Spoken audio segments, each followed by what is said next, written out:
Thank you, Chairwoman Fisher, and I want to actually thank the Chair and the Ranking Member for bringing up with General Klotz the incredible importance of investing in the plutonium capability and the trusted microelectronics at the Mesa facility.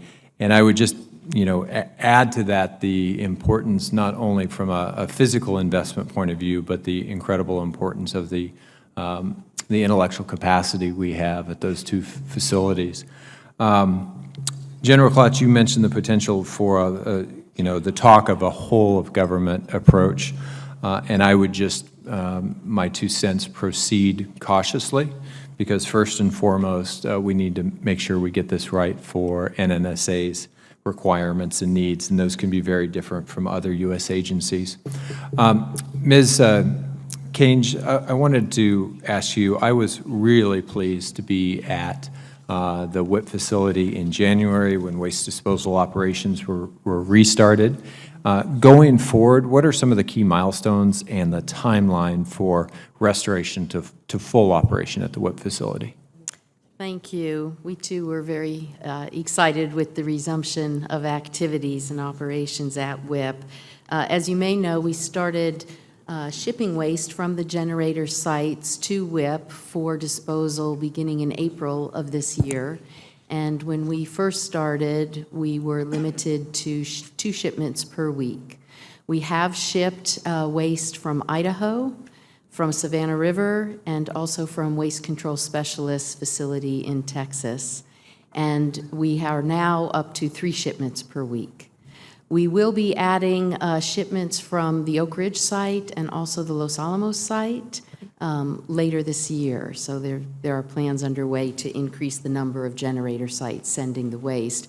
And we do plan to get up to 4 shipments per week by the end of 2017.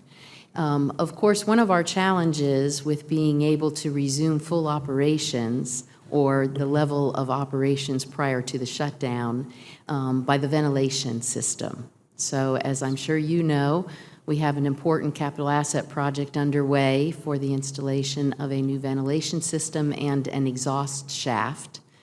We are at the 90% design review stage for those new facilities, and our current plan is to complete construction and have the facilities operational in the 2021 timeframe.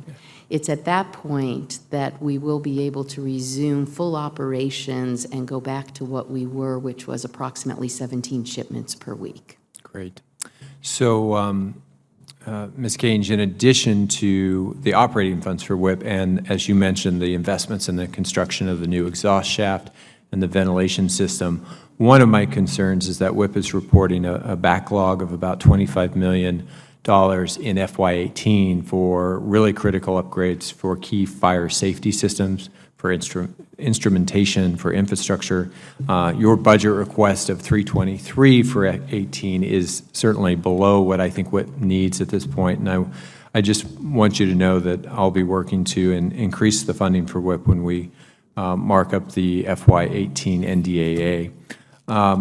General Klotz, I have a question for you about that relates to recruiting, and we've talked a fair amount about some of the impediments that we have at recruiting at our NNSA labs. Both Sandia and Los Alamos labs are actively recruiting new employees to replace a growing rate of staff retirements. And one of the barriers to hiring those employees that I hear about is the long time frame that it takes to obtain security clearances for new hires. Some of these backlogs, the backlogs for clearances at each lab is up to 1,000 new hires, and time delays sometimes of over a year. Do you have any suggestions on what we can do to reduce that backlog at this point? Thank you, Senator. I too share your frustration on that, and it is an enormous impediment in terms of hiring people, or once you hire them, actually putting to work for the tasks that you've hired them to do. And I'm sad to report that it's not getting any faster in terms of the normal processing of security clearances. At least that's been our our experience. Now, there are a number of things we are doing. We are trying to lean very far forward in the granting of interim clearances for those people who have, in their background check, it doesn't indicate anything that will ultimately be untoward as far as the award of or granting of a security clearance.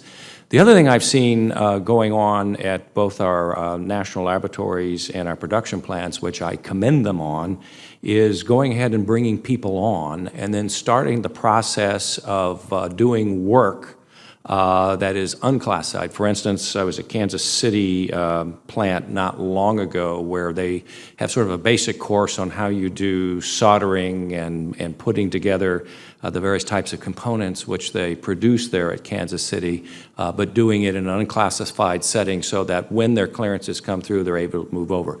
And as you well know, Senator, at our laboratories, including Sandia and Los Alamos, one of the things that we do is we bring in a lot of postdocs, interns, other people that we want to work there, put them to work on unclassified projects, a lot of them funded by LDRD, Laboratory-Directed Research and Development Funds.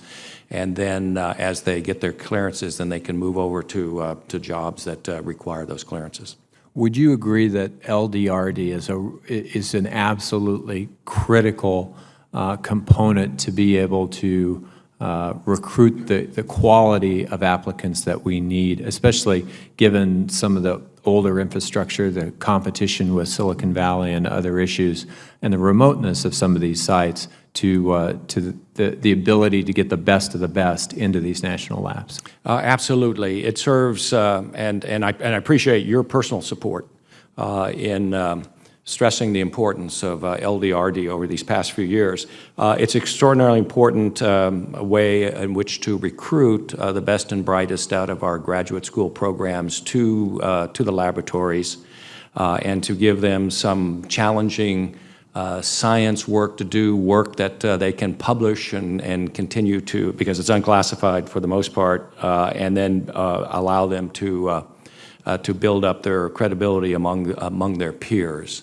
It also, by the way, has resulted in some fairly important scientific and engineering outcomes, which do have some direct correlation to the work that we do, either in the nuclear weapons enterprise or for the other customers that the labs have, whether it's other government agencies or whether it's technology which can be transferred to the commercial sector. Madam Chair, I apologize for going over my time.